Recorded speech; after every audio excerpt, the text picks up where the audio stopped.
देखो चलिएगा आगे। अपन बात कर रहे थे, इन टॉपिक पे हमने बात की थी भारत के जो हाथी गुफा अभिलेख है किस राजा का है। तो ये राजा की बात करेंगे तो हम कलिंग नरेश खारवाल का ये हाथी गुफा अभिलेख है।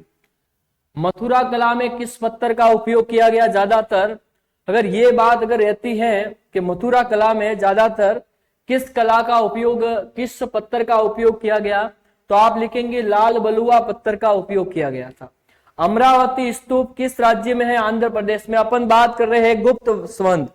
गुप्त संवत की जो स्थापना है वो चंद्रगुप्त मौर्य ने की थी। चंद्रगुप्त मौर्य के द्वारा गुप्त संवत की स्थापना की थी। चंद्रगुप्त मौर्य 319 ईसा पूर्व से, चंद्रगुप्त मौर्य 319 से 320, 319 से 320 ईस्वी को जो सिंहासनारोहण होने के बाद में एक नया संवत चलाया वो था गुप्त संवत। ये ध्यान रखना। चंद्रगुप्त की अपन बात करते हैं, चंद्रगुप्त प्रथम ने 319, देखो चंद्रगुप्त प्रथम की बात कर रहे हैं। चंद्रगुप्त प्रथम, ये ध्यान रखना, चंद्रगुप्त प्रथम ने गुप्त संवत की स्थापना की थी। बहुत इंपॉर्टेंट है, ये ध्यान रखना। वापस लिख देता हूं, गुप्त संवत क्या है। ये है चंद्रगुप्त प्रथम।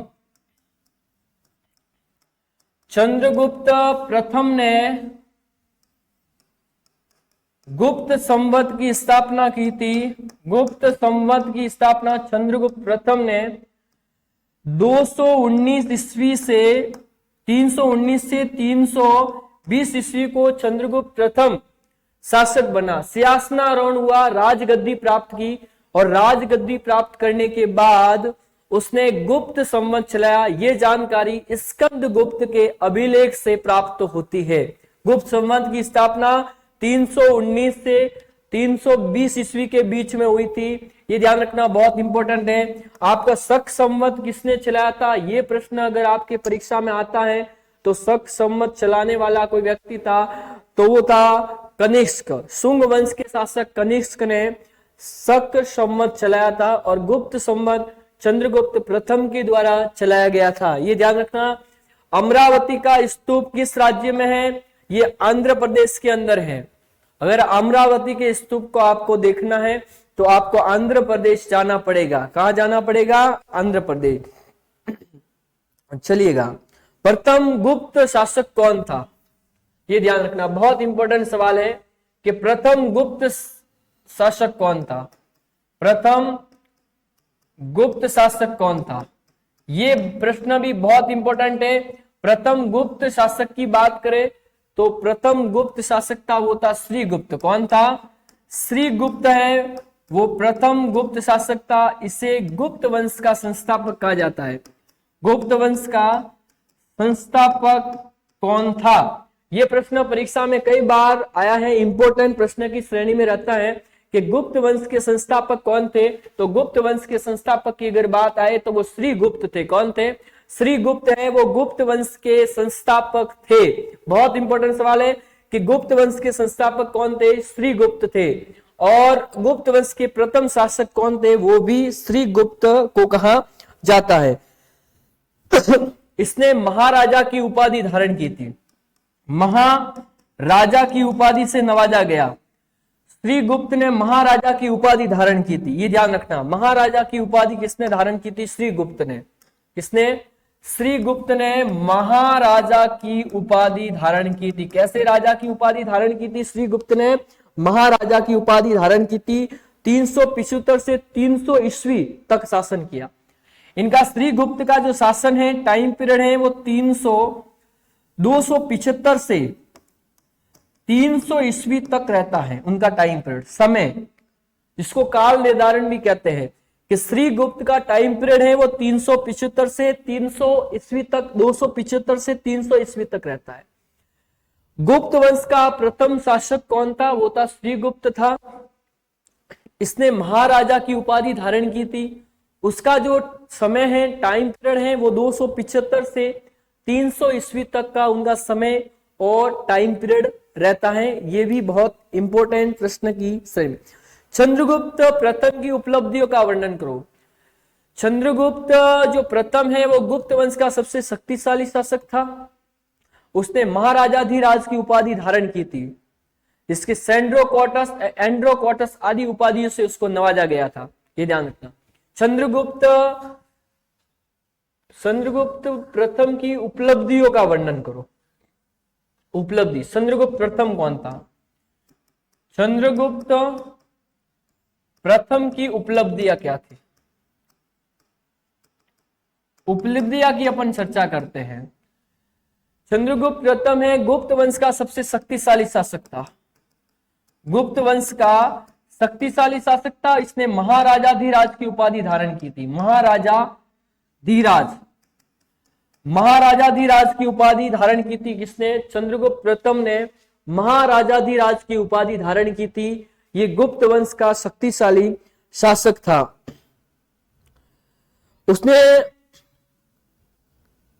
उसने मगध से लेकर बंगाल और मध्य प्रदेश तक अपने साम्राज्य का विस्तार किया था। इसने मगध से लेकर बंगाल और मध्य प्रदेश तक, मगध पर भी शासन था, बंगाल और मध्य प्रदेश तक उसने शासन किया था। उसने अपने बाहुबल से, अपनी शक्ति से संपूर्ण भारतवर्ष में स्वतंत्र शासन स्थापित किया था। और गुप्त वंश को, एक सवाल यहां पर बनता है कि गुप्त वंश को भारत का, गुप्त काल को भारत का स्वर्ण काल कहा जाता है। क्या कहा जाता है? स्वर्ण काल। देखो, चंद्रगुप्त प्रथम है, वो गुप्त वंश का एक शक्तिशाली शासक था जिसने अपने बाहुबल से संपूर्ण भारतवर्ष पर स्वतंत्र शासन स्थापित किया। उसने मगध से लेकर बंगाल और साथ में मध्य प्रदेश तक अपना शासन फैलाया था। उसने महाराजाधिराज की उपाधि धारण की थी। उसने एंड्रोकोटस की उपाधि धारण की, इसने सेंड्रोकोटस की उपाधि धारण की थी। ऐसा कौन सा शासक है जिसकी उपाधि एंड्रोकोटस है? तो वो चंद्रगुप्त प्रथम। ये ध्यान रखना। तो ये ध्यान रखना है, ये अपने जो प्रश्न करवाए हैं। दूसरी अगर हम बात करें, हरिसेन कौन था? हरिसेन कौन था? बहुत इंपॉर्टेंट सवाल है।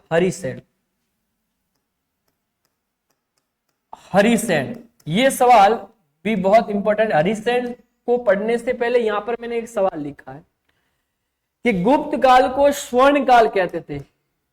इसको स्वर्ण काल क्यों कहते थे? क्या ये सोने का काल था? गुप्त काल की में किसी भी प्रकार की कोई कमी इंडिया में नहीं थी। इंडिया के पास खूब पैसे थे, धन दौलत, हीरे मोती जवाहरात, इंडिया के पास सब कुछ था। इंडिया के पास कोई कमी नहीं थी। तभी तो एक इंडिया में एक गाना बना है कि जहां डाल डाल पर सोने की चिड़िया करती है बसेरा, वो भारत देश हमारा, ऐसा हमारा भारत देश हुआ करता था कि जहां डाल डाल पे सोने की चिड़िया करती है बसेरा, वो भारत देश हमारा, ऐसा हमारा भारत देश गुप्त काल में हुआ करता था। इतने पैसे इंडिया के पास थे जिसके कारण कई विदेशी शक्तियां भारत के अंदर आई और भारत को खोखला बनाकर चली गई। अंग्रेज लोग आए 1600 ईस्वी में, भारत को खोखला बनाकर पूरी तरह से चले गए थे। ये ध्यान रखना है। स्वर्ण काल। हरिसेन समुद्रगुप्त का, हरिसेन है वो समुद्रगुप्त का दरबारी कवि था। दरबारी कवि था। इसने प्रयाग प्रस्तुति लिखी थी। प्रयाग प्रस्तुति किसने लिखी थी? हरिसेन ने लिखी थी। ये प्रयाग प्रस्तुति कहाँ है? इलाहाबाद में। कहां पर है? ये बहुत इंपॉर्टेंट सवाल है। और प्रयाग प्रस्तुति कौन सी भाषा के अंदर लिखी गई थी? ये भी बहुत इंपॉर्टेंट है। ये सवाल आता है कि प्रयाग प्रस्तुति है वो कौन सी भाषा के अंदर लिखी गई? तो आप लिखेंगे प्रयाग प्रस्तुति है वो संस्कृत भाषा के अंदर लिखी गई थी। कौन सी भाषा में प्रयाग प्रस्तुति लिखी गई थी? संस्कृत भाषा में। प्रयाग प्रस्तुति कहां पर है? इलाहाबाद में। और इसकी रचना किसने की थी? हरिसेन।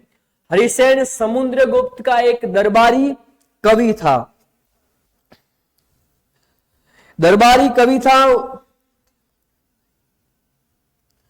ये जो हरिसेन है वो समुद्रगुप्त के समय में महादंड नायक के पद पर विराजमान था। महादंड नायक उसका पद था।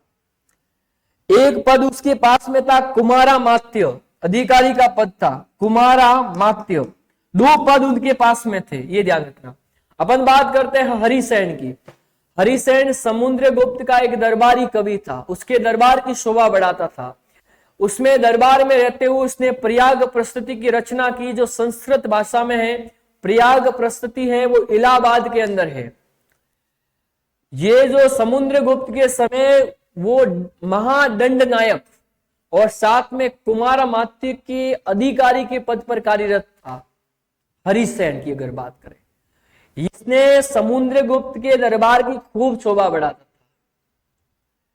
समुद्रगुप्त को भारत का नेपोलियन कहा जाता है। किसको भारत का नेपोलियन, किस शासक को कहा जाता है? समुद्रगुप्त को।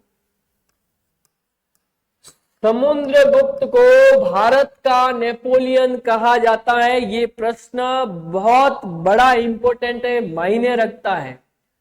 कई बार ये सवाल परीक्षा में पूछा गया है कि गुप्त काल के किस शासक को भारत का नेपोलियन कहा जाता है, तो वो समुद्रगुप्त को भारत का नेपोलियन कहा जाता है। उसे भारत के नेपोलियन की उपाधि से नवाजा गया, वो था समुद्रगुप्त को भारत का नेपोलियन कहा जाता है गुप्त काल के अंदर। ये ध्यान रखना है, ये बहुत इंपॉर्टेंट सवाल है।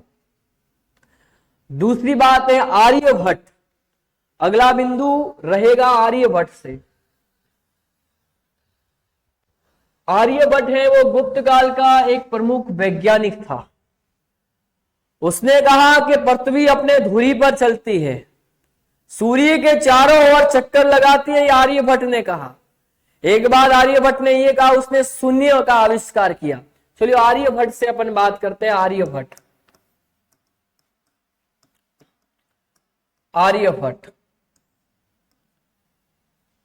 आर्यभट्ट की अपन बात करते हैं। ये गुप्त काल का प्रसिद्ध गणितज्ञ और वैज्ञानिक था। ये गुप्त काल का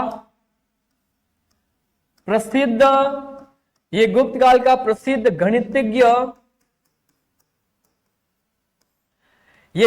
का प्रसिद्ध गणितज्ञ व वैज्ञानिक था। उसने बहुत सारे प्रमुख ग्रंथ भी लिखे। आर्यभट्टियम सूर्य सिद्धांत, उसके प्रमुख ग्रंथ कौन से? एक तो है आर्यभट्टियम। आर्यभट्टियम ये बहुत इंपॉर्टेंट है।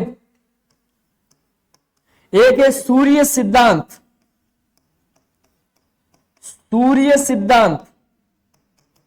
एक है ब्रह्म सिद्धांत। लिखिएगा साथ में ब्रह्म सिद्धांत। आर्यभट्ट के प्रमुख ग्रंथों को नाम बताइए। एक का नाम है आर्यभट्टियम नामक ग्रंथ, किसने लिखा था? आर्यभट्ट ने। सूर्य सिद्धांत नामक ग्रंथ किसने लिखा था? आर्यभट्ट ने। ब्रह्म सिद्धांत नामक ग्रंथ किसने लिखा था? आर्यभट्ट।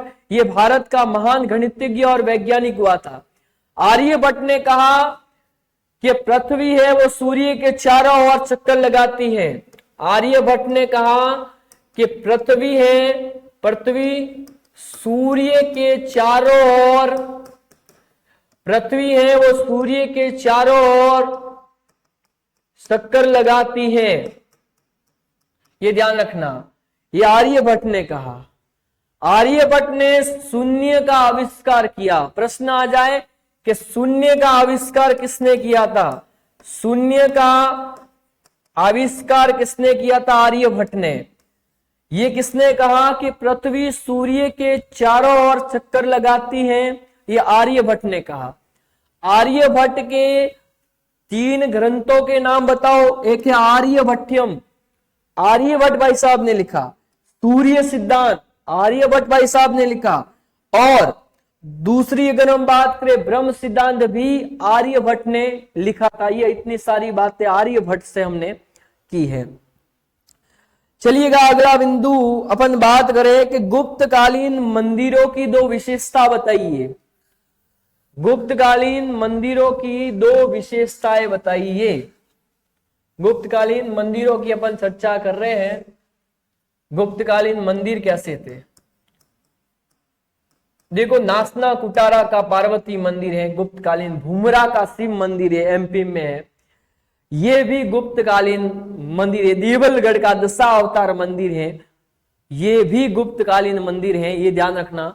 तो गुप्तकालीन मंदिरों की विशेषताएं, गुप्तकालीन मंदिरों की विशेषताएं, गुप्तकालीन मंदिरों की विशेषताएं बताइए।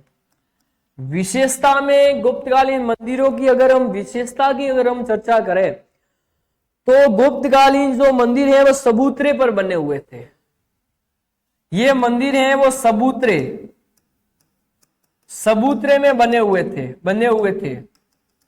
गुप्तकालीन मंदिर है वो किस पर बने हुए थे? सबूतरे में। इसके चारों ओर सीढ़ियां बनी हुई थी, गुप्तकालीन मंदिर सबूतरे पर बने हुए थे और चारों ओर सीढ़ियां बनी हुई थी।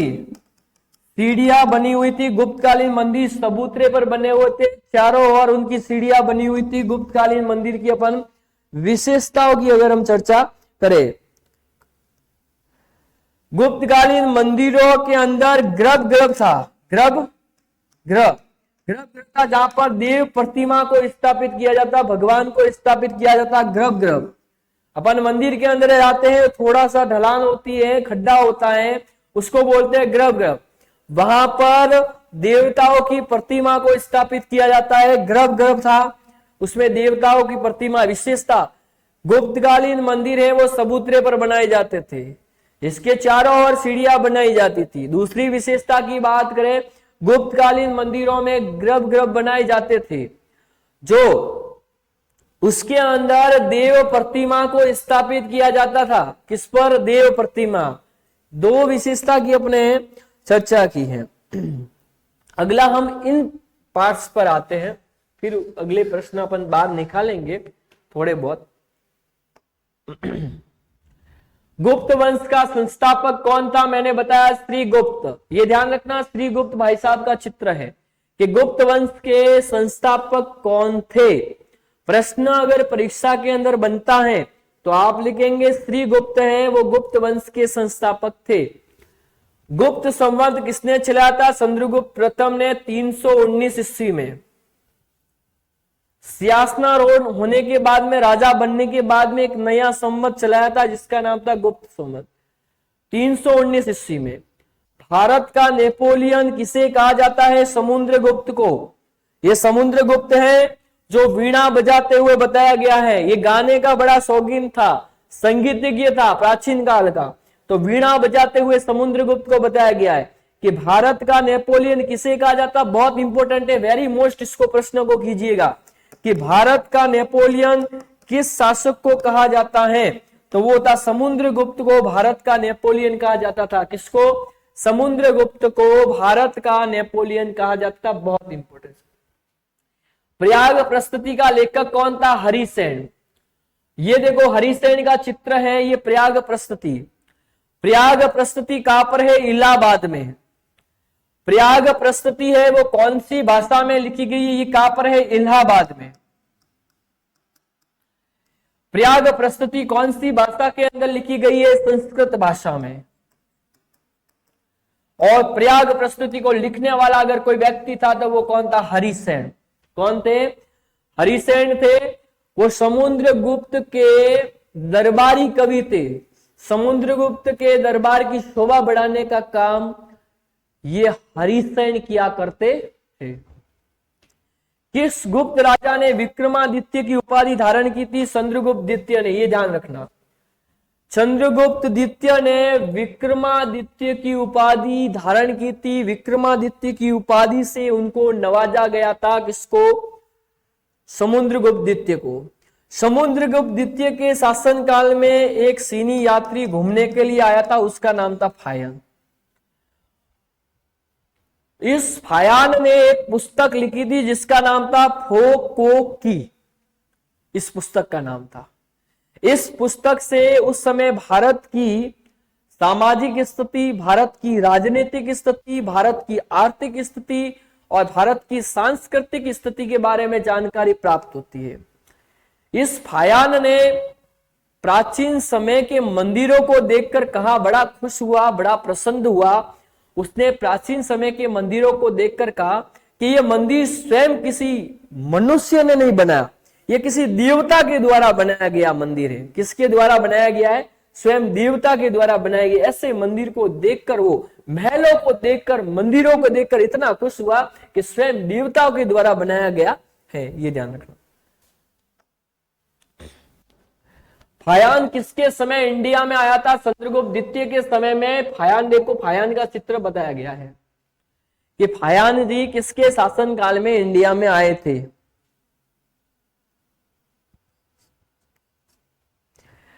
देखो, एक में बीच में आप लोग बोरिंग ना हो जाए इसके लिए एक डायलॉग कि वो मुझसे फिर से जलाना चाहती है, वो मुझे फिर से जलाना चाहती है माधव,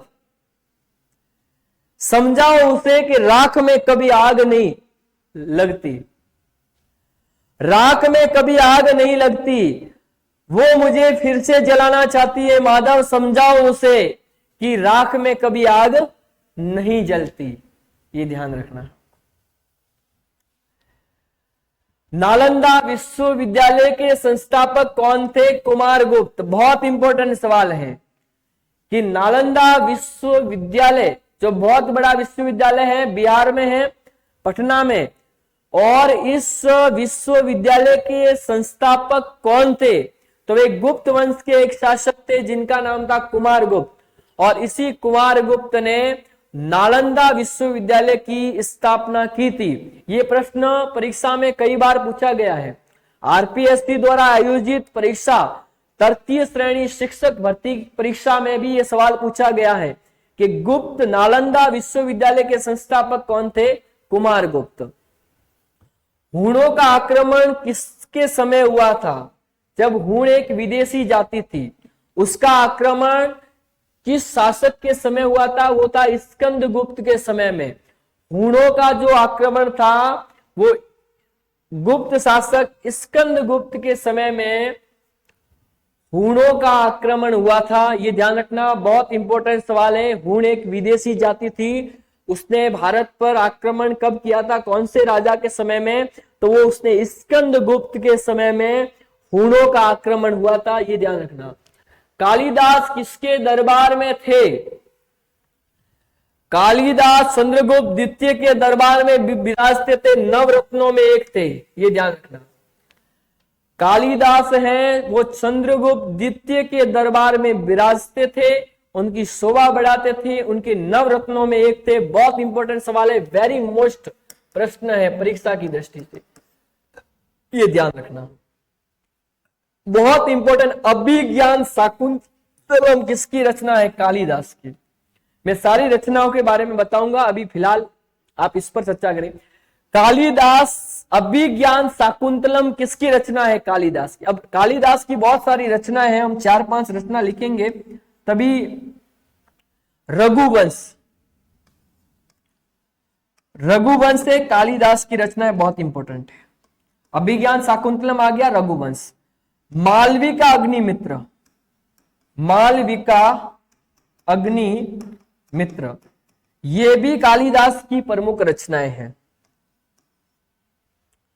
मालविका अग्निमित्र ये भी कालिदास की प्रमुख रचना है। कुमार संभव,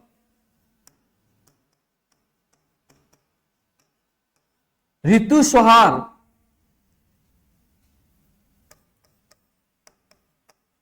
ऋतुसंहार ये भी कालिदास की प्रमुख रचनाएं हैं। कालिदास की प्रमुख ये भी रचनाएं हैं। विक्रमोवंशीय मेघदूत, मेघदूत, विक्रमोवंशीय, विक्रमोवंशीयम,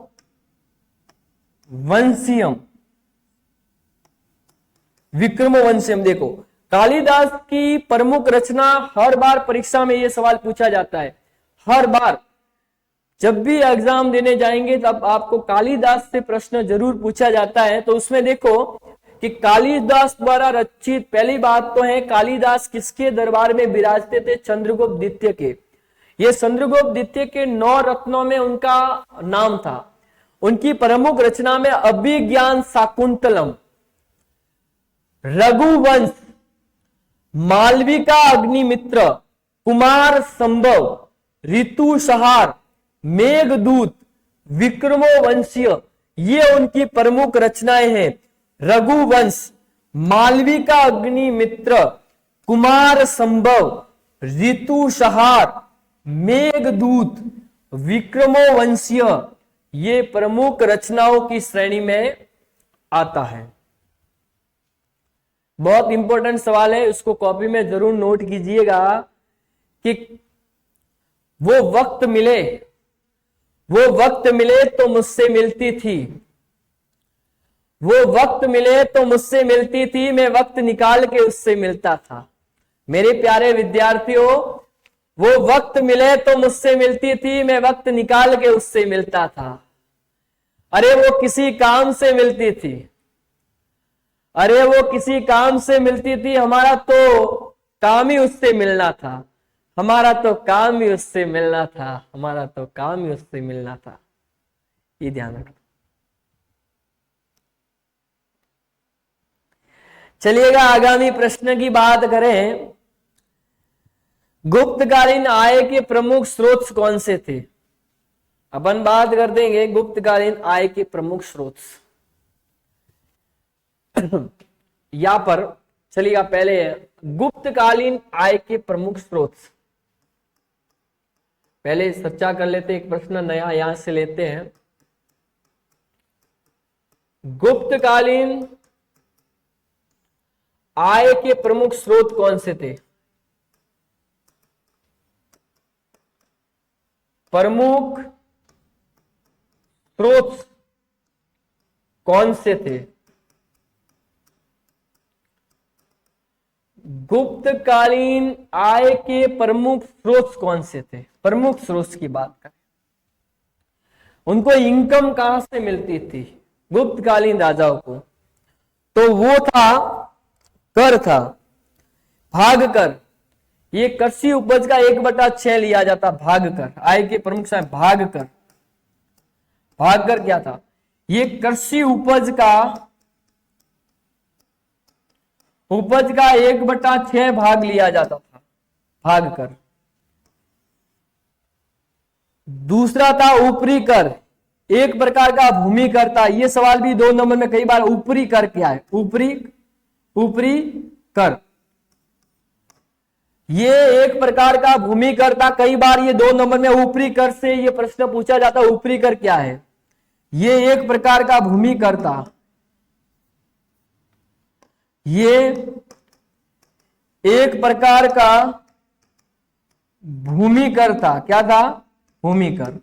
ये भी आय का प्रमुख स्रोत था। एक तो भाग कर, ये कृषि का 1/6 भाग लिया जाता था आय बढ़ाने के लिए।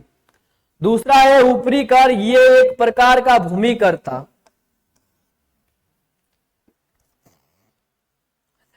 तीसरी हम बात करें भोग कर, राजा को प्रतिदिन भोग कर क्या है? ये बहुत इंपॉर्टेंट सवाल है।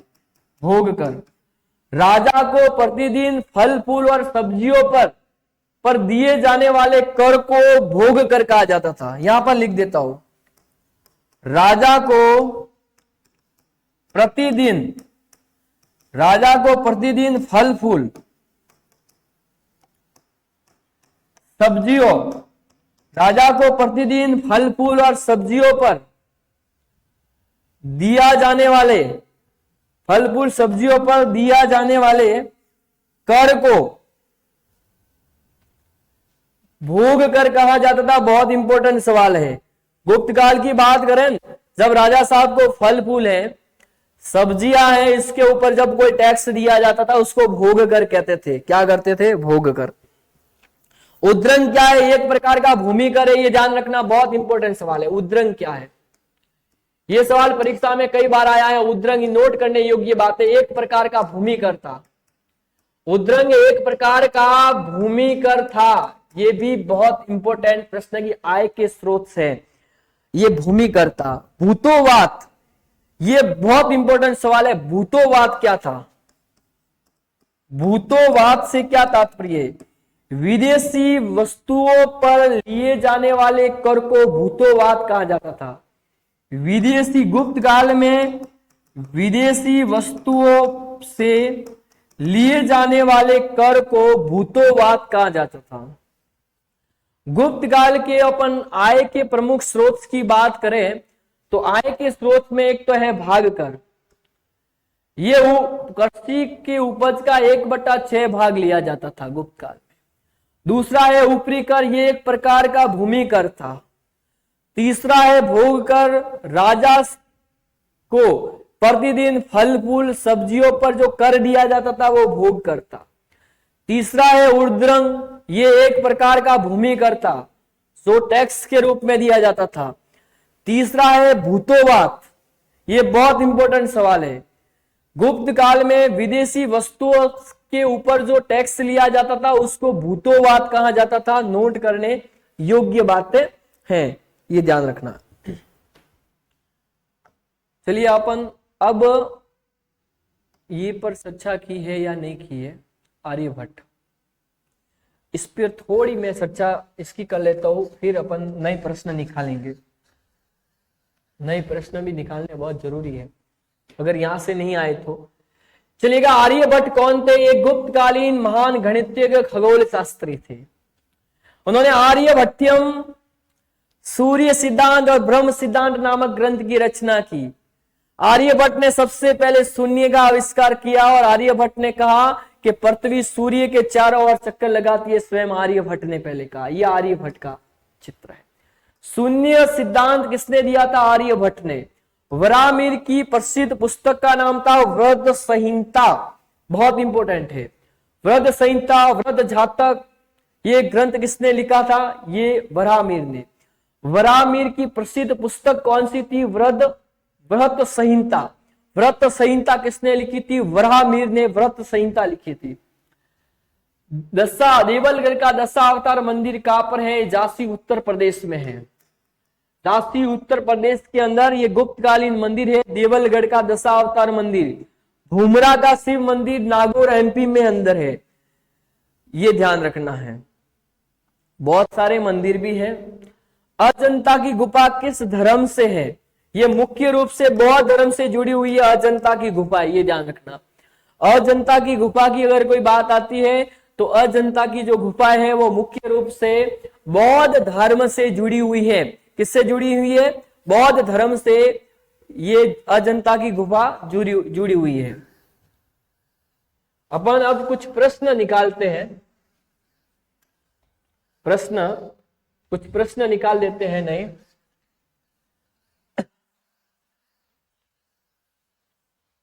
प्रश्न निकाल देते हैं।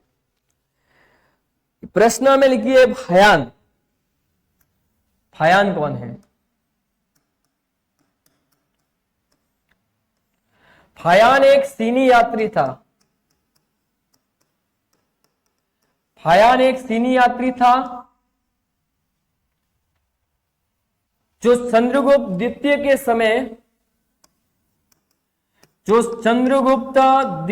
समय इंडिया में घूमने, चंद्रगुप्त द्वितीय के समय भारत में आया था। उसने एक पुस्तक लिखी थी जिसका नाम था हो कवो की नामक पुस्तक इसने लिखी थी। इस पुस्तक से उस समय भारत की सामाजिक स्थिति, भारत की राजनीतिक स्थिति, भारत की आर्थिक स्थिति, भारत की सामाजिक स्थिति और भारत की सांस्कृतिक स्थिति के बारे में जानकारी प्राप्त हुई। फायान ने उस समय के मंदिर और उस समय राजप्रसाद को देखकर उसने कहा कि ये स्वयं किसी भगवान के द्वारा बनाए गए महल और मंदिर है। इस तरीके से उन्होंने इसमें कहा था फायान इसके बाद में श्रीलंका चला गया और फिर इसके बाद में चीन की ओर चला जाता है। एक चीनी यात्री था जो चंद्रगुप्त द्वितीय के दरबार में आया था, उसने कौन सी पुस्तक लिखी थी? फोक वो की नामक एक पुस्तक लिखी थी। उसमें भारत की राजनीतिक स्थिति, भारत की सामाजिक स्थिति, भारत की आर्थिक स्थिति और भारत की सभी स्थितियों, सांस्कृतिक स्थितियों के बारे में जानकारी प्राप्त होती है। चलिएगा, गुप्तकालीन अभिलेखों के नाम बताओ। ये भी बहुत इंपॉर्टेंट सवाल है। गुप्तकालीन अभिलेख कौन से थे? गुप्तकालीन अभिलेखों के नाम बताओ। ये गुप्तकालीन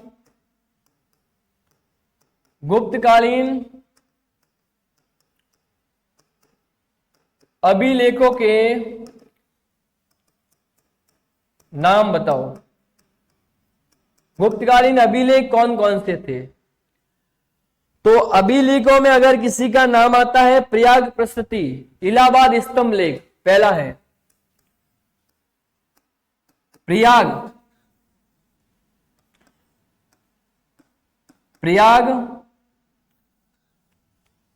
यहां पे नाम लिख देता हूं, यहां जगह है यहां पर। प्रयाग प्रस्तुति,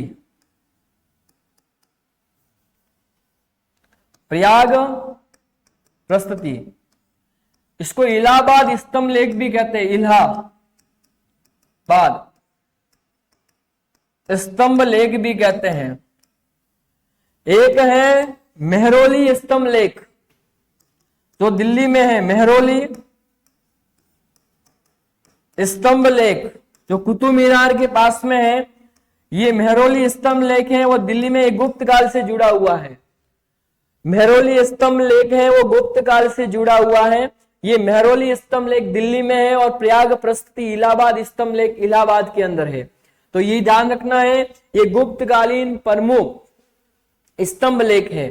प्रयाग प्रस्तुति इलाहाबाद स्तंभ लेख, मेहरौली स्तंभ लेख ये दिल्ली में है, कुतुब मीनार के पास में स्थित है। अजंता की चित्रकला की प्रमुख विशेषता कौन सी थी? ये बाद में पढ़ेंगे, पहले ये प्रश्न अपन बाद में लेंगे। बाद एक दूसरे प्रश्न की अपन चर्चा कर लेते हैं। मरणासन राजकुमारी का चित्र किस गुफा में प्राप्त हो? अजंता की गुफा संख्या 16 में। एक राजकुमारी थी जिनका नाम था मरणासन राजकुमारी का चित्र किस गुफा में मिला? तो ये अजंता की गुफा से, जिसे अजंता की गुफा भी कहते हैं, ये क्रमांक संख्या 16 से ये मरणासन राजकुमारी का चित्र प्राप्त हुआ। ये ध्यान रखना, मरणासन राजकुमारी का ये चित्र यहां पर बताया गया है। दूसरा है, गुप्त काल की राजकीय भाषा कौन सी थी? संस्कृत। बहुत इंपॉर्टेंट है, वेरी मोस्ट यानी इंपॉर्टेंट की श्रेणी में आता है कि गुप्त काल की राजकीय भाषा कौन सी थी? वो थी संस्कृत भाषा। गुप्त काल की राजकीय भाषा कौन सी थी? वो थी संस्कृत भाषा। नोट कीजिएगा कि गुप्त काल की राजकीय भाषा कौन सी थी? संस्कृत भाषा। गुप्त प्रशासन में भुक्ति क्या था? ये प्रांत। गुप्त प्रशासन में भुक्ति को प्रांत कहा जाता था, उसको राज्य भी कहा जाता था। ये ध्यान रखना, भुक्ति। ये देखो यहां पर प्रश्न आ गया है, ये देखो यहां पर प्रश्न दिखाई दे रहा है, एक बहुत अच्छा प्रश्न दिखाई दे रहा है। देखो, मेहरौली का लोहा स्तंभ लेख कहां पर है? ये देखो कुतुब मीनार के जस्ट पास में है। ये दिल्ली में है और कुतुब मीनार के पास में गुप्तकालीन है, स्तंभ लेख है। गुप्त काल में जो सोने के सिक्कों को क्या कहते थे? दिनार। ये बहुत इंपॉर्टेंट, देखो ऐसे सोने के सिक्के बताए गए, ये ध्यान रखना। ये देखो यहां पर जो मेहरौली का स्तंभ लेख बताया गया है। गुप्त काल की राजकीय भाषा कौन सी थी? संस्कृत भाषा। देखो संस्कृत भाषा, इस तरीके से अपन संस्कृत भाषा लिख सकते हैं, ये ध्यान रखना। गुप्त प्रशासन में भुक्ति क्या थी? प्रांत। गुप्त प्रशासन में भुक्ति क्या था? प्रांत को भुक्ति कहा जाता था। गुप्त प्रशासन के अंतर्गत कुछ हम प्रश्न निकालते हैं, फिर बाद में अपन चर्चा करेंगे आगामी प्रश्नों की।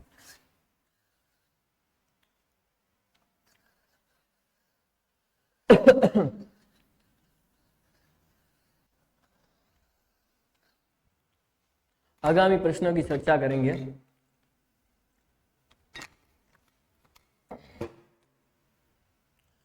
चलिएगा, अजंता की चित्रकला की प्रमुख विशेषता क्या थी? अजंता चित्रकला की प्रमुख विशेषता।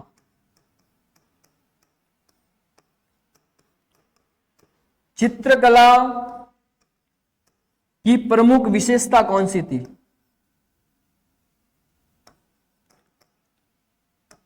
प्रमुख विशेषता कौन सी थी? ये ध्यान रखना, ये प्रश्न भी कई बार पूछा गया है। अजंता चित्रकला की प्रमुख विशेषता बताइए है। तो विशेषता में अपन बात करते हैं उनकी ऐसी कौन सी विशेषताएं थी जो प्राकृतिक सौंदर्य। एक तो इस चित्र में प्राकृतिक सौंदर्य था। आपको पता है प्राकृतिक सौंदर्य तो पता है, जैसे पहाड़ों के चित्र हैं, जैसे कृषि कार्य जो अपन जो हरियाली के चित्र, प्राकृतिक चित्र, झरनों के वगैरह। बुद्ध और बोधिसत्व के प्रतिमा, बुद्ध व बोधिसत्व की प्रतिमाएं, ये उनकी विशेषता थी। प्रतिमा बड़ी सुंदर थी, दिखने में बड़ी अति सुंदर थी। तीसरी अगर हम विशेषता की बात करें, कला विशुद्ध भारतीय थी। कला विशुद्ध भारतीय थी। ये कला सरल, कला पूरी तरह से क्या थी? भारतीय थी। ये ध्यान रखना है।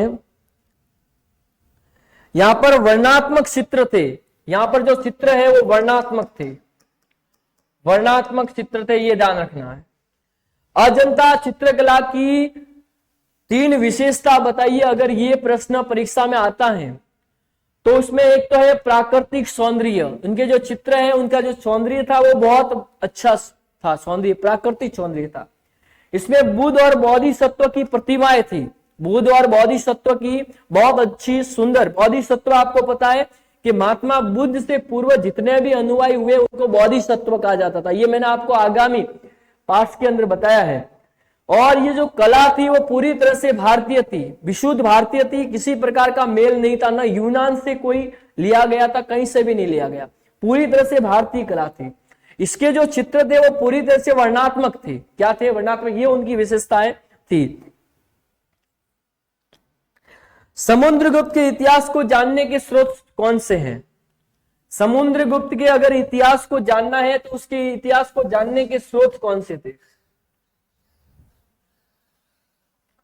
समुद्रगुप्त के इतिहास को जानने के स्रोत कौन से थे?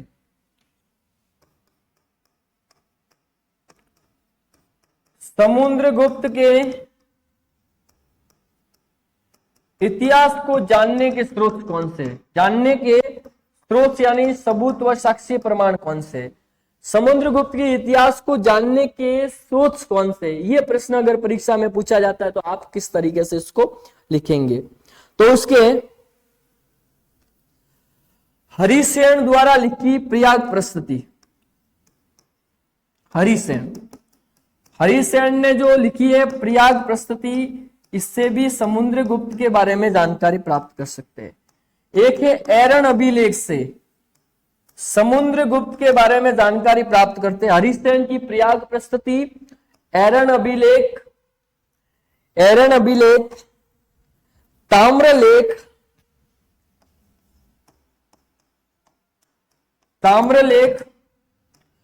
हरिसेन की प्रयाग प्रस्तुति, एरन अभिलेख, ताम्रलेख। एक तो है हरिसेन की प्रयाग प्रस्तुति से समुद्रगुप्त के बारे में हम जानकारी प्राप्त कर सकते हैं। दूसरा है एरन अभिलेख से भी हम समुद्रगुप्त के बारे में जानकारी प्राप्त कर सकते हैं। एक ताम्रलेख से भी हम समुद्रगुप्त के बारे में जानकारी प्राप्त कर सकते हैं।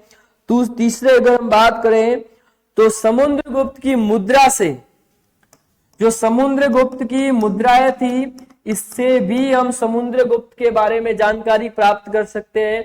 समुद्रगुप्त को भारत का नेपोलियन कहा जाता है, उसको महान संगीतज्ञ भी कहा जाता है, क्योंकि एक सिक्के पर समुद्रगुप्त को वीणा बजाते हुए बताया गया है। समुद्रगुप्त के बारे में इतिहास में अगर जानकारी प्राप्त करनी है तो एक तो हरिसेन के प्रयाग प्रस्तुति, एरन अभिलेख से, ताम्रलेख से, समुद्रगुप्त की मुद्रा से और नालंदा अभिलेख से भी समुद्रगुप्त के बारे में जानकारी प्राप्त कर सकते हैं।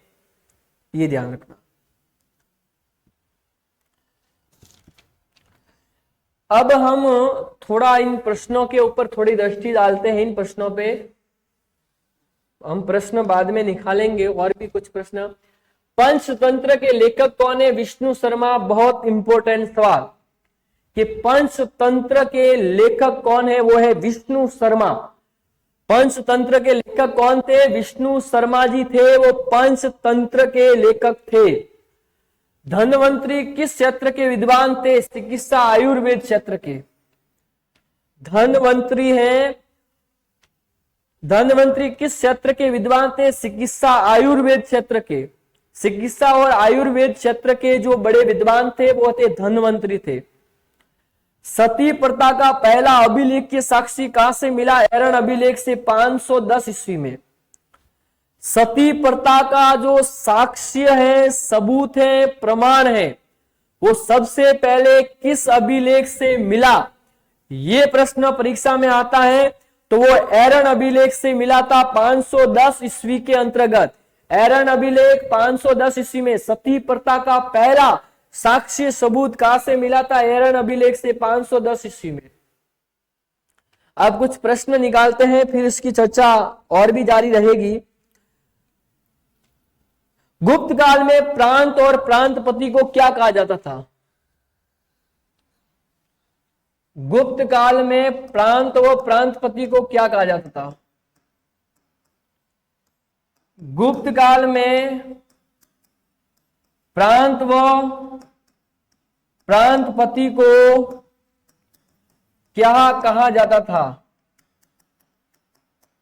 गुप्त काल में प्रांत व प्रांतपति को क्या कहा जाता था? ये ध्यान रखना। गुप्त काल में प्रांत को भुक्ति, देश व भोग कहा जाता था। गुप्त काल में जो प्रांत को भुक्ति कहा जाता था, देश कहा जाता था और भोग कहा जाता था। भोग कहा जाता था। प्रांतपति को गोप, उपरिक, जो उनके प्रांतपति थे, प्रांतपति को गोप, उपरिक और उपरिक महाराजा, उपरिक महाराजा कहा जाता था। गुप्त काल में प्रांत को क्या कहा जाता था? यह प्रश्न बहुत इंपॉर्टेंट है, कई बार यह सवाल परीक्षा में पूछा गया है। गुप्त काल में प्रांत को भुक्ति, देश व भोग कहा जाता था, नोट कीजिएगा। और प्रांतपति को गोप, उपरिक और उपरिक महाराजा कहा जाता था। गोप, उपरिक और उपरिक महाराजा कहा जाता था। गुप्तकालीन न्यायालय के प्रकार। गुप्तकालीन न्यायालय कितने प्रकार के थे? गुप्तकालीन न्यायालय के प्रकार। गुप्तकालीन न्यायालय के प्रकार। गुप्तकालीन न्यायालय के प्रकार।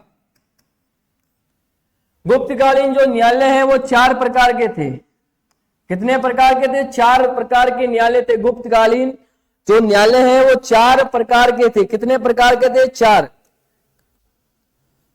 एक तो है कुल, श्रेणी,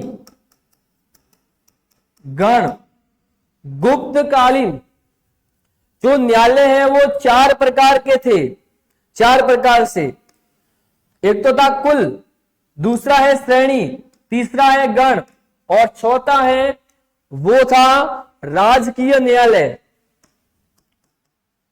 राजकीय न्यायालय। गुप्तकालीन न्यायालय कितने प्रकार के थे? 4 प्रकारों की बात करें, एक तो है कुल, दूसरा है श्रेणी, तीसरा है गण और चौथा है राजकीय न्यायालय। देखो, कुल, श्रेणी, गण और राजकीय न्यायालय। गुप्तकालीन जो न्यायालय है वो 4 प्रकार के थे। अब बहुत अच्छा प्रश्न, लिखाने से पहले यहां पर कुछ चर्चा कर लेता हूं। यहां पर जो प्रश्न दिया, गुप्त काल में स्वर्ण युग क्यों कहते हैं? कि गुप्त काल के अंदर कला, साहित्य और विज्ञान में अद्भुत उन्नति हुई, इसलिए उसको गुप्त काल को स्वर्ण काल कहा जाता है। प्राचीन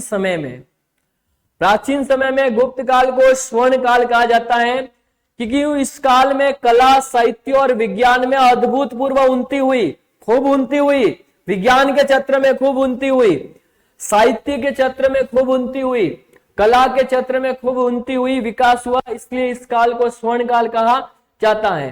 गुप्त काल में भूमि कर कितना होता था? यह बहुत इंपॉर्टेंट सवाल है, वेरी मोस्ट की श्रेणी में उसको रखते हैं। तो उपज का 1/6 भाग लिया जाता था गुप्त काल में। यह भी सवाल 2 नंबर में कई बार पूछा गया है। वराहमिहिर द्वारा रचित प्रमुख ग्रंथ कौन से हैं?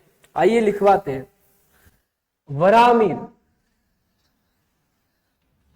वराहमिहिर के प्रमुख ग्रंथ कौन से हैं? वराहमिहिर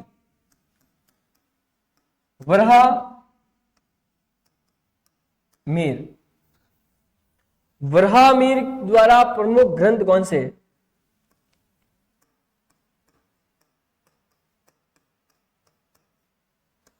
द्वारा रचित प्रमुख ग्रंथ कौन से? वराहमिहिर की बात करें तो इसमें वराहमिहिर द्वारा रचित प्रमुख ग्रंथ की बात करें तो एक तो है वृद्ध संहिता। क्या नाम है? एक तो लघु जातक, एक वृद्ध जातक, एक है लघु जातक, एक है वृद्ध जातक। लघु जातक, वृद्ध जातक, वृद्ध संहिता,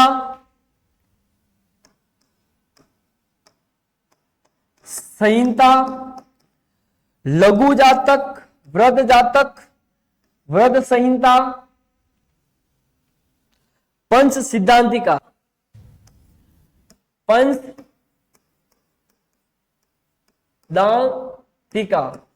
पंच सिद्धांतिका नामक ग्रंथ किसने लिखा था? वराहमिहिर ने। यह बहुत अच्छा प्रश्न है कि वराहमिहिर द्वारा रचित 3 ग्रंथों के नाम तो लघु जातक, वृद्ध जातक, वृद्ध संहिता और पंच सिद्धांतिका। लघु जातक, वृद्ध जातक, पंच सिद्धांतिका और वृद्ध संहिता। यह सवाल परीक्षा में 100% आएगा, बहुत इंपॉर्टेंट सवाल है। वराहमिहिर द्वारा रचित प्रमुख ग्रंथों के नाम लिखो। तो मैंने देखो यहां प्रश्न नहीं था तो मैंने उसको प्रश्न बाहर निकाल दिया। गुप्त प्रशासन में राजा की स्थिति कैसी थी? चलिएगा, गुप्त प्रशासन के अंदर राजा की स्थिति कैसी थी?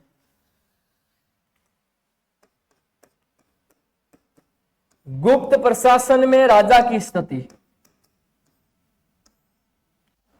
गुप्त प्रशासन में राजा की स्थिति कैसी थी? गुप्त प्रशासन में राजा सर्वोच्च अधिकारी होता था, सर्वोच्च अधिकारी होता था। शासन की सारी शक्तियां राजा के पास थी, शासन की सारी शक्तियां हैं वो राजा के पास में थी। गुप्त काल में राजा सर्वोच्च अधिकारी था, शासन की सारी शक्तियां हैं वो राजा के पास में थी। वो जज चाहे और एक सर्वोच्च न्यायाधीश भी होता था, अंतिम न्याय राजा के पास में था। ये सर्वोच्च न्यायाधीश भी होता था, अंतिम न्याय राजा के पास में था। ये सर्वोच्च सेनापति होता था, ये मंत्रियों, प्रांतपति और सेनापतियों की नियुक्ति करने का काम किया करता था।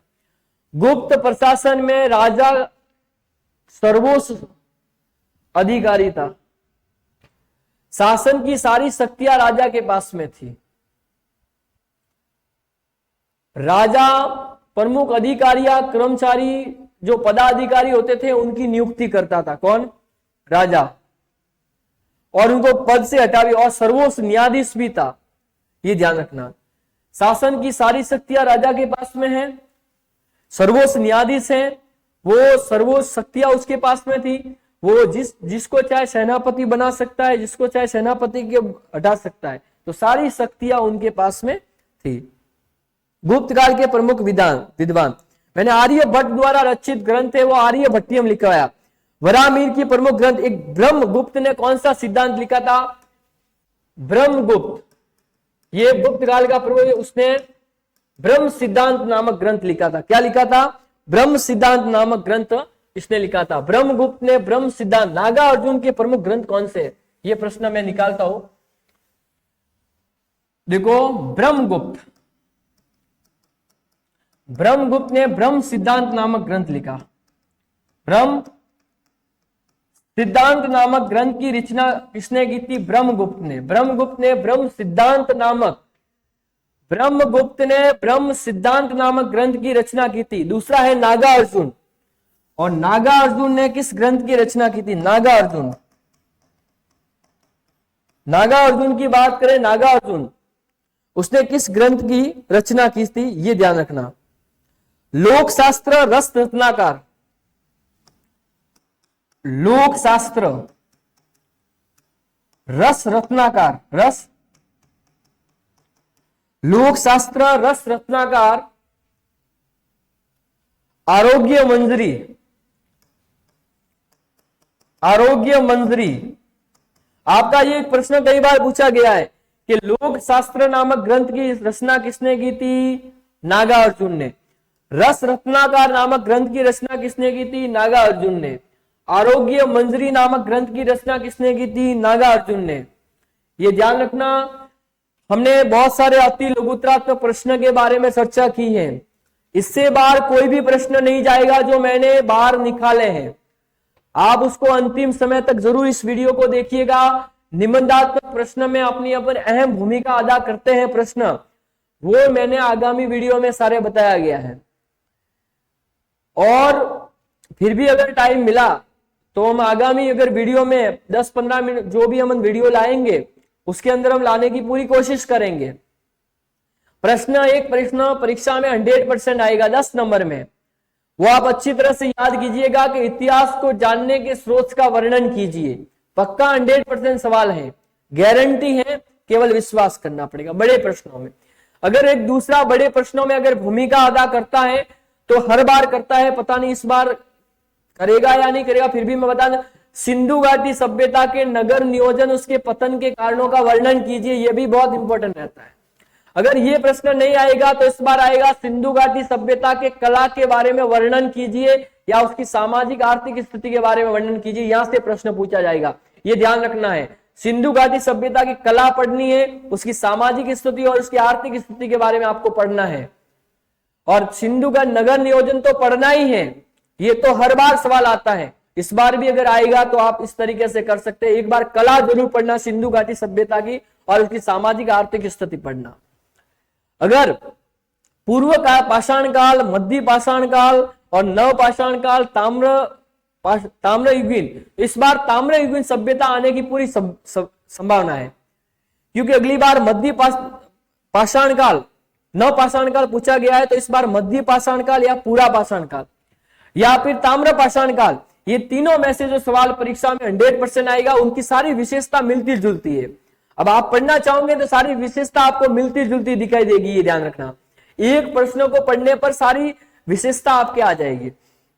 अगर वैदिक सभ्यता से अगर कोई सवाल पूछा जाता है तो वैदिक सभ्यता में अगली बार पूछा गया था, वैदिक सभ्यता के सामाजिक स्थिति के बारे में वर्णन करो, ये सवाल अगली बार पूछा गया है। तो इस बार आप आर्थिक स्थिति और उसकी राजनीतिक स्थिति के बारे में जरूर याद करें। वैदिक सभ्यता से प्रश्न जरूर पूछा जाएगा, या तो सामाजिक स्थिति नहीं, या तो आर्थिक स्थिति आएगा या राजनीतिक स्थिति है, उसको बहुत अच्छी तरह से तैयार करें, पढ़े इसको व्यवस्थित तरीके से। सारे बिंदु एक जैसे मिलते जुलते हैं, आप बिंदु लिखिएगा और उस बिंदु को ब्लैक पेन से अंकित कीजिएगा, पहले उसका परिचय दीजिएगा। बहुत जबरदस्त 5 लाइन में परिचय देना है और परिचय देने के बाद में उसके मुख्य बिंदु। ये मैं वीडियो कल 5-10 मिनट का वीडियो लेकर आऊंगा, कैसे आपको प्रश्न को लिखना है, किस तरीके से प्रश्न को हल करना है, तो इस पर भी हम चर्चा करेंगे। ये ध्यान रखना, वैदिक सभ्यता से सवाल अगर पूछा जाता है तो इस तरीके का ये सवाल पूछा जाएगा। अगली बात देखो, ये सवाल अगर पूछा जाता है महाजनपद काल, महाजनपद काल से अगर कोई प्रश्न पूछा जाएगा तो 16 महाजनपद है, तो इसमें अगली बार गिल्ड के बारे में पूछा गया तो इस बार ऐसा आइए कि गणराज्य के बारे में सवाल पूछा जा सकता है, तो इस पर थोड़ा अपन मंथन जरूर करें। अगली बार आपको मैं अगर देखा जाए तो शायद जैन धर्म के बारे में सवाल पूछा गया है, तो इस बार बौद्ध धर्म उसको जरूर याद करें। अगली बार जैन धर्म की शिक्षाओं के बारे में प्रश्न आया है, तो इस बार बेटा आप बौद्ध धर्म की शिक्षाओं को तैयार कीजिएगा। 100% सवाल आएगा, परीक्षा में अपनी अहम भूमिका अदा करेगा। हर बार ऐसे मिलते जुलते प्रश्न आएगा, ये ध्यान रखना। दूसरी बात, अगर मौर्य से प्रश्न पूछा जाता है तो हर बार सवाल, अगर मौर्य से अगर कोई सवाल पूछा जाता है तो अशोक के धम्म से सवाल पूछा जाता है, बल्कि वो अगली बार जो अगला सेमेस्टर था उसमें आ चुका है। तो इस बार अपन कौन सा सवाल बनेगा, तो आप एक यह देखना, मौर्यकालीन कला के बारे में वर्णन करो या मौर्य प्रशासन के बारे में वर्णन करो। यहां से ये 2 प्रश्न बनते हैं मौर्य काल से, ये ध्यान रखना। ये भाई मौर्यकालीन कला या मौर्यकालीन प्रशासन, इसको आप अच्छी तरह से तैयार कीजिएगा। या फिर चंद्रगुप्त मौर्य के विजय अभियान भी आ सकता है, उनकी उपलब्धियां के बारे में भी पूछा जा सकता है, या सम्राट अशोक की उपलब्धियां, ये ध्यान रखना। ये मौर्य काल से अगर प्रश्न एक तो या तो प्रशासन पूछा जाएगा, अगर प्रशासन नहीं आया है तो मौर्यकालीन कला के बारे में पूछा जाएगा, और धम्म तो है ही है, ये तो बहुत इंपॉर्टेंट है। जिस प्रकार सिंधु घाटी सभ्यता का नगर नियोजन इंपॉर्टेंट है, तो मौर्य काल से धम्म इंपॉर्टेंट रहता है। लेकिन कभी कभार ऐसा होता है कि धम्म नहीं आए, तो आप मौर्य प्रशासन को तैयार कीजिएगा, और साथ में मौर्य प्रशासन के अलावा आप इसके साथ में इसको मौर्य प्रशासन और मौर्यकालीन कला, और फिर भी आपके पास टाइम हो तो मौर्यों के पतन के कौन से कारण जिम्मेदार थे, इस पर भी एक बार, और चंद्रगुप्त जो मौर्य है उसकी उपलब्धियां एक बार जरूर देखिएगा, ताकि थोड़ा बहुत आसानी रहे। फिर थोड़ा अगर अपन आगामी अगर बात करें ना, आगामी तो देखो कनिष्क से जो सवाल पूछा गया है, सुंग वंश के राजा कनिष्क के, तो इस बार स्कंदगुप्त आने की पूरी संभावना, या गौतमी पुत्र सातकर्णी आने की पूरी संभावना बनती है। गुप्त काल से भी बहुत प्रशासन व्यवस्था है, कला के बारे में आप तैयार कीजिएगा। मैं बहुत जल्द बहुत सारे बच्चों को, हमारे जो केपी कॉलेज के अंदर जो बच्चे अध्ययन कर रहे हैं, उनको मैंने इंपॉर्टेंट सवाल सारे दे दिए हैं।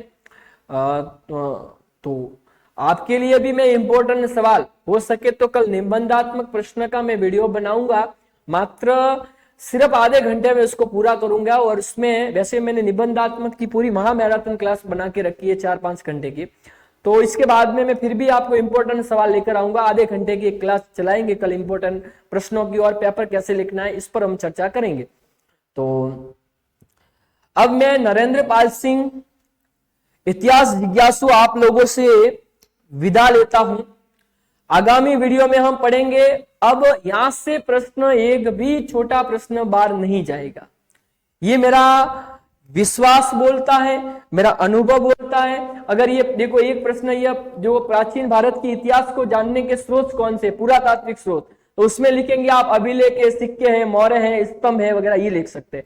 साहित्य स्रोत में बात करें तो ब्राह्मण साहित्य है, बौद्ध साहित्य है, जैन साहित्य के बारे में आप चर्चा कर सकते हैं। तो चलो, कि परिंदों को एक दिन मिलेगी उड़ान, ये फैले हुए पंख उनके पर बोलते हैं। परिंदों को एक दिन मिलेगी उड़ान, ये फैले हुए पंख उनके पर बोलते हैं। अरे खामोश तो अक्सर वे रहते हैं, अरे मेरे प्यारे विद्यार्थियों, खामोश तो अक्सर वे रहते हैं जिनके बचपन में हुनर बोलते हैं। अब मैं आपसे, आपका बड़ा भाई नरेंद्र पाल सिंह इतिहास जिज्ञासु, आपसे विदा लेता हूं, और अगले पार्ट्स में, अगले वीडियो में मैं निबंधात्मक प्रश्न, केवल इंपॉर्टेंट प्रश्नों को लेकर आऊंगा, और पेपर कैसे लिखना है इस पर हम चर्चा करेंगे। तब तक के लिए धन्यवाद, और मैं आपसे विदा लेता हूं। धन्यवाद।